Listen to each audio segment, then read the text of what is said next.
किसी भी काम को शुरू करने के लिए अच्छी नीयत और सच्ची मेहनत जरूरी होता है। यदि आप यह करते हैं तो कामयाबी 100% आपको होगी। नमस्कार प्रिय दर्शकों, मैं हूं पंडित उज्जवल प्रकाश झा और आप देख रहे हैं पंचानन ज्योतिष। इस कार्यक्रम में आप सभी दर्शकों का बहुत बहुत स्वागत, बहुत बहुत अभिनंदन।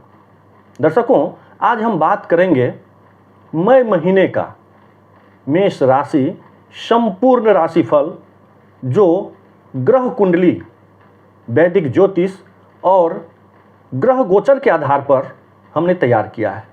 दर्शकों, मई महीना मेष राशि वाले जातकों के लिए कैसा रहने वाला है, उनका स्वास्थ्य कैसा रहेगा, उनका दाम्पत्य जीवन, आर्थिक स्थिति, कैरियर, इन सारी विषयों पर हम बात करेंगे। दर्शकों, यह महीना मेष राशि वाले जातकों के लिए परिवर्तन और संघर्ष का रहने वाला है। दर्शकों, सबसे पहले बात करते हैं ग्रह गोचर पर। चलिए एक नज़र डालते हैं। दर्शकों, बात करते हैं लग्न में बुध और शुक्र बैठे हुए हैं, वहीं धन भाव पर शुक्र और पराक्रम भाव पर गुरु बैठे हुए हैं। दर्शकों, वहीं ज्ञान भाव और संतान भाव पर केतु बैठे हुए हैं, आय भाव पर राहु, द्वादश भाव जो व्यय भाव कहलाता है, शनि और मंगल की युति बन रही है। दर्शकों, इन्हीं ग्रह गोचर के आधार पर मैंने मेष राशि वाले जातकों के लिए मई महीने का राशिफल तैयार किया है। हमारे दर्शक जो अपना लग्न नहीं जानते हैं वह जन्म राशि से यह कार्यक्रम को देख सकते हैं। जिन्हें जन्म राशि भी पता न हो वैसे दर्शक अपनी प्रचलित नाम राशि से यह कार्यक्रम देख सकते हैं और लाभ उठा सकते हैं। दर्शकों, चलिए सबसे पहले बात करते हैं मेष राशि वाले जातकों के लिए स्वास्थ्य कैसा रहने वाला है मई के महीने में। दर्शकों, सूर्य और बुध की युति, यह महीना उतार चढ़ाव भरा हो सकता है। जोड़ों में दर्द, हड्डियों में दर्द, सिर में दर्द इत्यादि परेशानी आपको होने की संभावना है मई के महीने में। इसलिए अपनी दिनचर्या पर, खान पान पर विशेष ध्यान रखें। योगाभ्यास करें, प्राणायाम करें। इन सारी चीज़ों को करने से आपको जो स्वास्थ्य संबंधी परेशानी है उसमें कुछ छुटकारा मिलेगी। दर्शकों, अब वही हम बात करते हैं कैरियर के दृष्टिकोण से देखा जाए तो कैसा रहेगा मेष राशि वाले जातकों के लिए मई का महीना। दर्शकों, वैसे तो लग्न में सूर्य बैठे हुए हैं। अब सूर्य में लग्न में बैठ करके सप्तम भाव पर देख रहे हैं। ये सप्तम भाव होता है साझेदार, पार्टनर का। यदि कोई आप साझेदारी का काम करते हैं उसमें आपका लाभ अप्रत्याशित होगी, जो आप कभी सोचे भी नहीं होंगे वैसा लाभ होने की संभावना है, क्योंकि सूर्य की दृष्टि आपकी सप्तम भाव पर पड़ रही है। पार्टनरशिप में यदि आप काम करते हैं, व्यवसाय करते हैं, वहाँ धन लाभ अवश्य होगा। वहीं आप अपनी बुद्धि विवेक से, चूँकि बुध की भी दृष्टि पड़ रही है, आप अपनी वाणी से, चतुरता से, बुद्धिमत्ता से बनते बनते काम जो बिगड़ रहे होंगे उनका भी आप बनाएंगे और वहाँ भी आपको लाभ मिलेगा। नौकरी पेशा में है तो वहाँ आपको अपने अधिकारियों से, सहकर्मी से लाभ मिलेगा। प्रमोशन का भी योग बन रहा है, क्योंकि शनि बैठे हुए हैं द्वादश भाव में मंगल के साथ। न्यायाधीश और सेनापति एक जगह बैठ करके आपके कर्म भाव के स्वामी मंगल वहाँ पर विराजमान है शनि के साथ। इसलिए कर्म क्षेत्र में आप जहाँ कहीं भी हैं प्रमोशन का योग प्रबल बन रहा है। वैसे देखा जाए तो काफ़ी दिनों से आपने प्रमोशन के लिए बहुत से कोशिश किए हैं, लेकिन अभी तक आपको जो सफलता नहीं मिल रही थी वह अप्रत्याशित सफलता मिलेगी और वह मई के महीने में होने वाला है।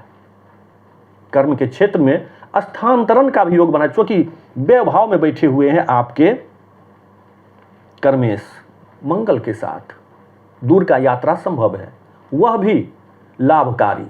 आप अपनी कार्य के उद्देश्य से, कार्य क्षेत्र के उद्देश्य से आप यात्रा करेंगे, विदेश का भी यात्रा करेंगे, निर्यात आयात का काम करेंगे। इन सारी चीज़ों से आपको लाभ मिलने वाला है। दर्शकों, ये कैरियर की दृष्टि से देख रहे हैं। अब सप्तम भाव पर दृष्टि सूर्य की पड़ रही है। दाम्पत्य जीवन के बारे में बात करते हैं। दाम्पत्य जीवन का महत्वपूर्ण एक अंग होता है। सब कुछ रहते हुए अगर घर में शांति नहीं है, सुख नहीं है, तो सब कुछ व्यर्थ होता है। आप बाहर से काम करके आएंगे, थके हुए आएंगे और घर में आपका कलह बना हुआ हो, फिर सुख कोई काम का नहीं। वह अशांत जीवन हमेशा परेशानी में डालता है।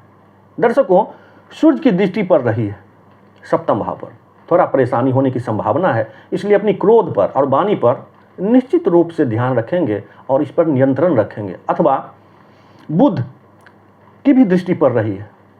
बुध राजकुमार होते हैं, जो ग्रह में बुद्धि विवेक चातुर्यता का ग्रह माने जाते हैं। अपनी बुद्धिमत्ता से जो कोई काम बिगड़ रहा है वहाँ पर आप निकालिए और अपनी बुद्धि पर और क्रोध पर नियंत्रण अवश्य रखिएगा।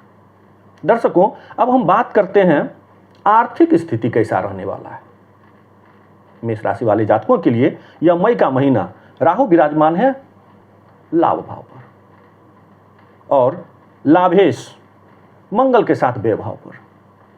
यह दोनों हो सकता है, अप्रत्याशित लाभ भी होगा और अप्रत्याशित हानि भी हो सकता है, यानी खर्च भी हो सकता है। चूंकि लाभेश व्यभाव में बैठे हुए, लाभ तो होगा लेकिन खर्च भी करवाएंगे। हालांकि खर्च आपका लाभकारी सिद्ध होगा, फिर दूरगामी लाभ दिखलाएंगे, लेकिन लाभ और हानि का योग बराबर बढ़ रहा है। जितना आप कमाएंगे उतना खर्च होने की संभावना पड़ रही है मई के महीने में। दर्शकों, आर्थिक स्थिति, नए स्रोत तो खुलेंगे लेकिन नए खर्चे भी बनेंगे। यह योग बन रहा है आपको मई के महीने में। अब कुछ करने हैं काम मई के महीने में, जिसे आपका ग्रह गोचर शमन होगा। दर्शकों, शनि का कुछ उपचार करें। आप हनुमान चालीसा का पाठ करें, शनि चालीसा का पाठ करें। शनिवार को पीला वस्तु वस्त्र जरूरतमंदों को अवश्य दान करें। बड़े बुजुर्ग से आशीर्वाद लें। इतना करने से जो कुछ भी ग्रह होगा आपकी कुंडली में उसका शमन होगा। दर्शकों, इन्हीं शब्दों के साथ इस कार्यक्रम को अब हम यहीं विराम देते हैं। आशा करता हूं कि यह कार्यक्रम आपको पसंद आया होगा। मेरे कहने और समझाने का तरीका यदि अच्छा लगा हो तो कृपया प्यार भरा लाइक कमेंट जरूर कीजिएगा। और हाँ, यदि अभी तक आपने चैनल को सब्सक्राइब नहीं किए हैं तो चैनल को भी सब्सक्राइब जरूर कीजिएगा। फिर मिलेंगे एक नए कार्यक्रम में नए वीडियो के साथ। तब तक के लिए आज्ञा दीजिए। जय जय सिया राम।